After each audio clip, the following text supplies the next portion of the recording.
Fast approaching, and we are going to talk a little tonight about the UN Women's position on this day and what it represents.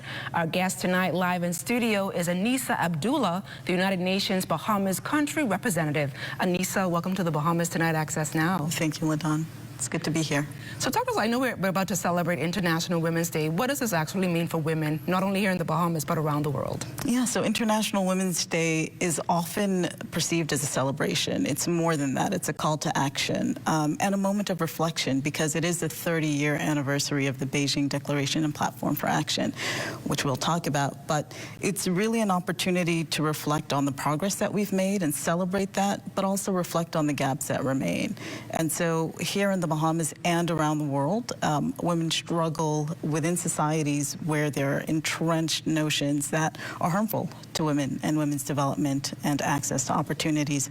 The theme for this International Women's Day is actually about achieving the rights for all women and girls, highlighting rights, equality, and empowerment. There's another theme that's going on out there, and that is not the UN theme. So the UN theme is for all women and girls, rights, equality, and empowerment. Now, the United Nations has an entire segment called UN Women. Is this an effective arm of the UN for handling women's rights?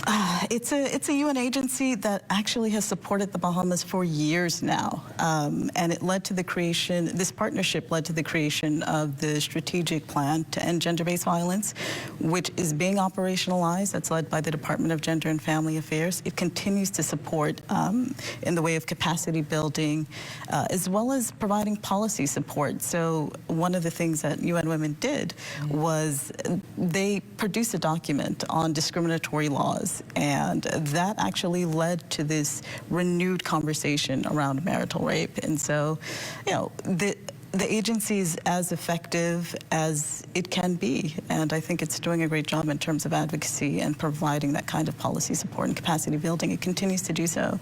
And so I think, and it's not just UN Women, it's also UNFPA, which supports gender-based violence. UNFPA's work really kicked up post-Hurricane Dorian, so there's a climate justice element to UN Women's work as well as UNFPA, but it's important to know that UN Women is a UN entity for gender equality and women's empowerment, so it also addresses the role of men and boys in sustainable development or in promoting. Now, there's a serious concern about abuse of women and children in this country. How does the UN assist with this?